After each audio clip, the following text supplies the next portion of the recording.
Store کے ساتھ ہی attach bath room بھی بنا ہوا تھا۔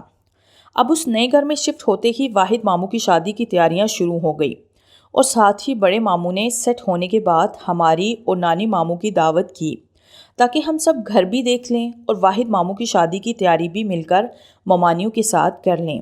دعوت کا سن کر کہ نئے گھر میں دعوت ہے تو امی اور میں مارکیٹ سے نئے گھر میں سجانے کے لیے گفٹ کے طور پر وال کلاک لے آئے۔ امی اکلوتی بہن ہے جس کی وجہ سے تمام بھائی بہت اہمیت دیتے ہیں اور ہر پروگرام میں پہلے سے انہیں بلایا جاتا ہے اور بہت سے کاموں کی ذمہ داریاں بھی اٹھانی پڑتی ہیں۔ بہرحال جب ہم سب ماموں کے نئے گھر میں پہنچے تو کزنز کے ساتھ مل کر گھر دیکھنے لگے۔ بڑے ماموں اور دوسرے نمبر کے ماموں کے بچوں سے بہت دوستی بھی ہے۔ اب جب گراؤنڈ فلور دیکھنے کے بعد اوپر پورشن میں جانے کے لیے سیڑھیوں کے پہلے سٹیپس پر قدم رکھتے ہی اوپر سٹور جس کا لوہے کا گیٹ تھا، جب اس سٹور پر میری نظر پڑی تو مجھے عجیب سی قسم کا خوف محسوس ہوا۔ بچپن سے ہی میرا سکس سینس بہت شارپ ہے۔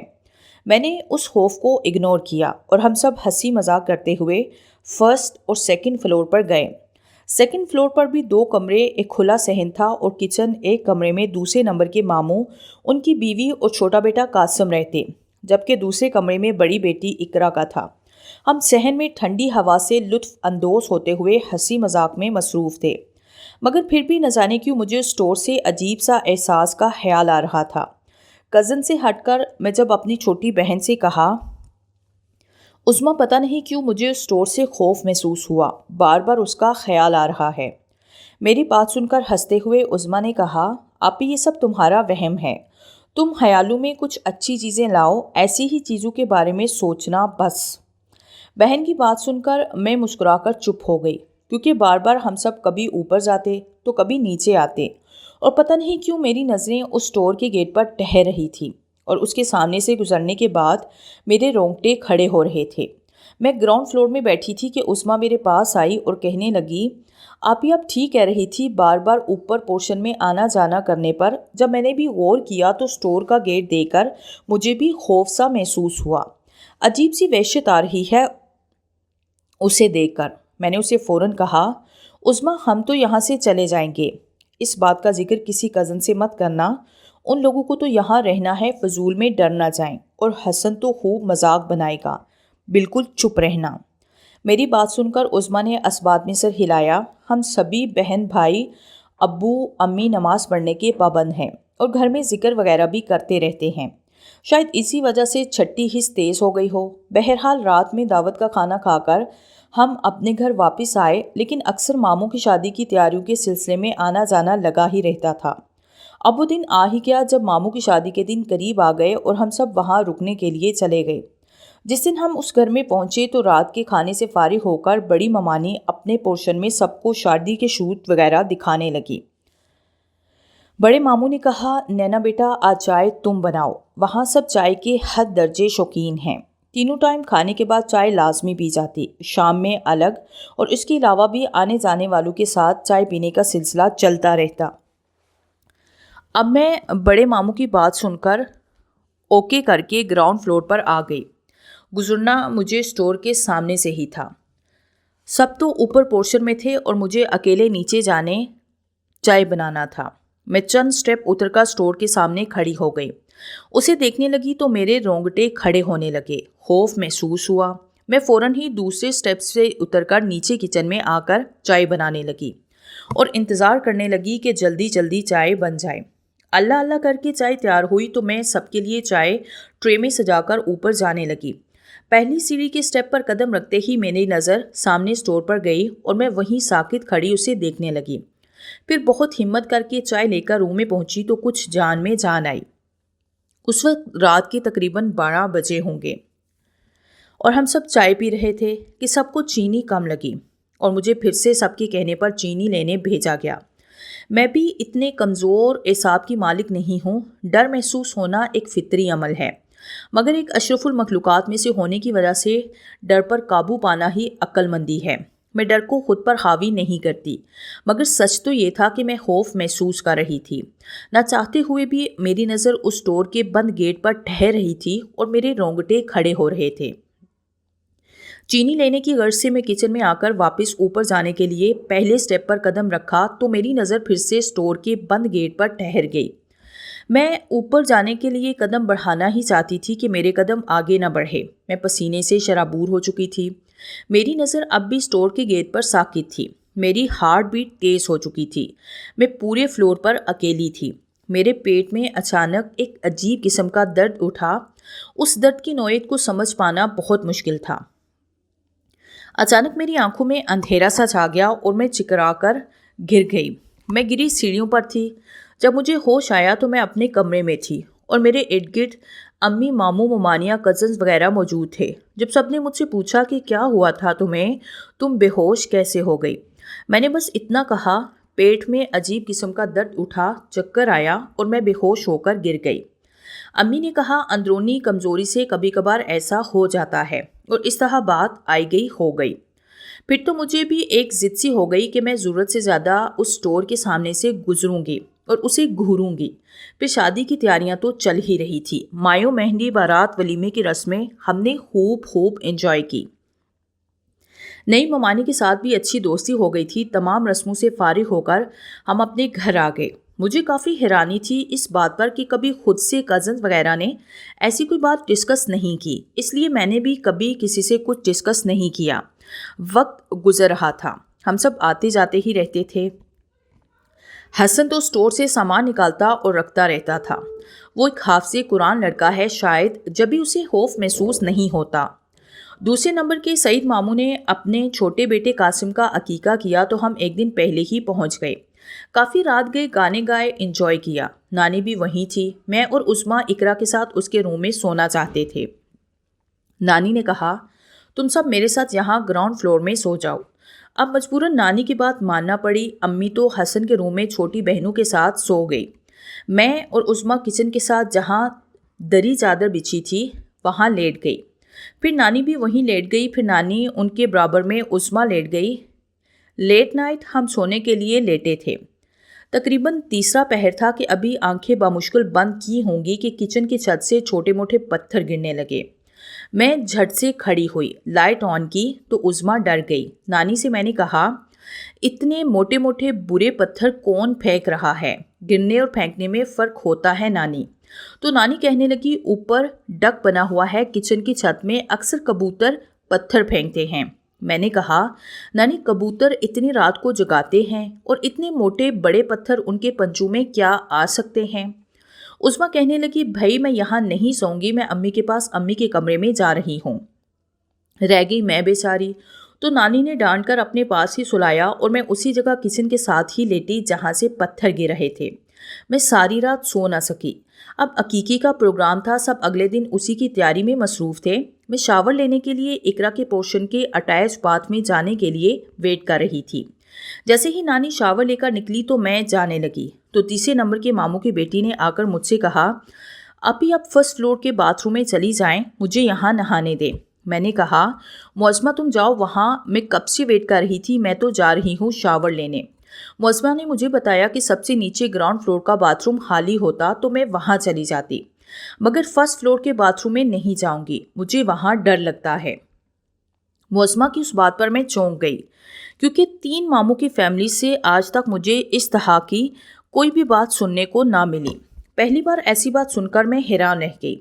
معظمہ چونکہ تیسرے نمبر کے ماموں کی بیٹی تھی، وہ لوگ تو پرانے گھر میں رہتے تھے۔ میں نے اس سے فوراً پوچھا، معظمہ تمہیں ڈر کیوں لگتا ہے؟ فرسٹ فلور کے باتھ روم میں کچھ بات ہے کیا؟ میرے پوچھنے پر معظمہ نے بتایا، ابھی میں یہاں رکنے کے لیے آئی ہوئی تھی تو شاور لینے کے لیے فرسٹ فلور کے باتھ روم میں چلی گئی۔ میں شاور لے رہی تھی کہ میں نے صابن یوز کر کے صابن دانی میں رکھا۔ جب مجھے دوبارہ صابن کی ضرورت محسوس ہوئی تو میں نے دیکھا صابن تو صابن دانی میں ہے ہی نہیں۔ میں نے ہر طرف صابن دیکھا مگر صابن مل کر نہ دیا۔ میں تو خوفزدہ سی ہو گئی۔ میں ابھی اسی سوچ میں تھی کہ ابھی تو میں نے صابن رکھا ہے، اچانک سے صابن کہاں غائب ہو گیا۔ میں پریشان ہو رہی تھی کہ کسی نے میرا نام لیا، معظمہ یہ رہا صابن، اور زور سے کسی نے صابن میری طرف پھینکا۔ میں انتہائی ڈر گئی، جلدی سے کپڑے پہن کر باہر آئی۔ میں نے اقرا آپی کو بتایا، یہاں تو کوئی یقین نہیں کر رہا اور سبھی میرا مذاق اڑا رہے ہیں۔ آپی پلیز اب وہاں چلی جائیں، میں یہاں جا رہی ہوں۔ معظمہ تو چلی گئی نہانے کے لیے اور پھر مجھ پر ڈانٹ پڑی کہ باہر ٹینٹ سج گیا ہے، کچھ مہمان بھی آنا شروع ہو گئے ہیں، جلدی جاؤ نہانے اور تیار ہو جاؤ، کیونکہ وہی باتھ روم تھا اور اسی سٹور کے برابر میں تھا۔ معظمہ مجھے پوری طرح سے ڈرا چکی تھی، مگر اپنی عادت سے مجبور میں بھی تھی، اس لیے اسی باتھ روم میں شاور لینے چلی گئی۔ خوف کو خود پر سے حاوی نہیں ہونے دیا، پھر بھی خوف تھا کہ آ ہی رہا تھا۔ عقیقے کے پروگرام کے بعد ہم اپنے گھر آ گئے۔ دوسرے دن وقت گزرتا رہا، ہم سب اسٹڈی میں مصروف ہو گئے، بس کبھی کبھی ملنے ملانے کا سلسلہ رہا۔ اسٹڈی کی وجہ سے رکنے بھی نہیں گئے تھے ہم لوگ۔ وہاں اس گھر میں تینوں ماموں کی فیملیز بخوشی رہ رہی تھی۔ میرے بی ایڈ کے امتحانات قریب تھے اور میرا بورڈ سر سید گرلز کالج ناظم آباد میں تھا، جو کہ بڑے ماموں کے گھر سے بہت قریب تھا۔ پیدل کا راستہ تھا تو بڑی ممانی نے کہا، فیصل شاہ سے آنے جانے میں بہت ٹائم ضائع ہوگا، امتحانات ہمارے گھر سے دے دو، حسن تمہیں ٹائم پر لانا لے جانا کر لے گا۔ میں بھی وقت کی بچت کی وجہ سے وہاں چلی گئی اور امتحانات دینے لگی۔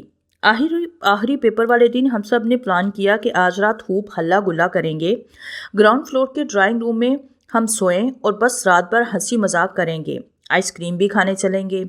جب میں آخری پیپر دے کر آئی تو رات کے کھانے سے فارغ ہو کر ہم سب آئس کریم کھانے گئے۔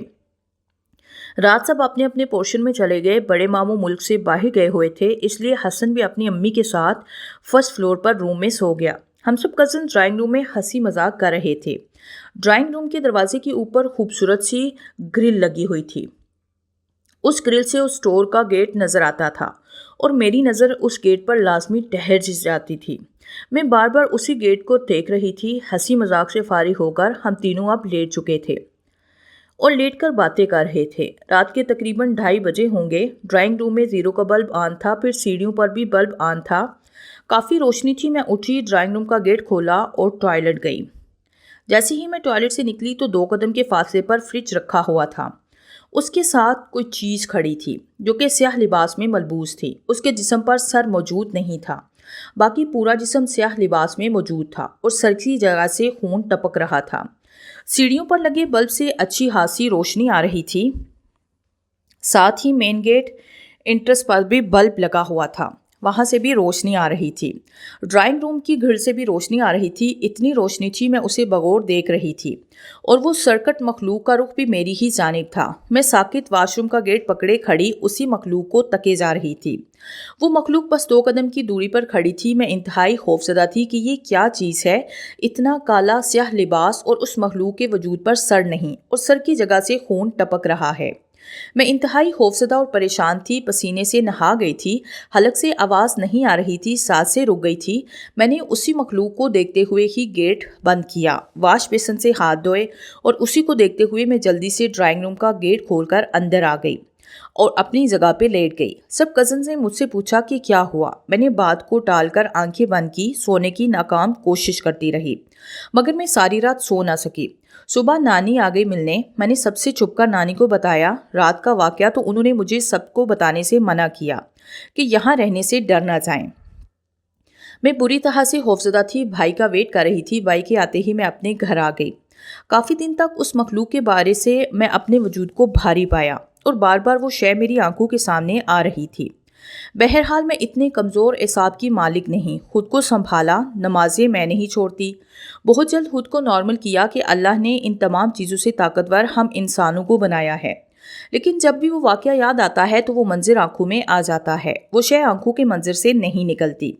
3 سال رہنے کے بعد مجبوراً ماموں کو وہ گھر بھیجنا پڑا، کیونکہ وہاں سبھی کے ساتھ کچھ نہ کچھ واقعات ہوتے ہی رہتے تھے، مگر کسی نے ان واقعات کو اتنا سنجیدہ نہیں لیا۔ ایک حادثہ ایسے ہوا کہ اس نے سب کی زندگی ہی بدل ڈالی۔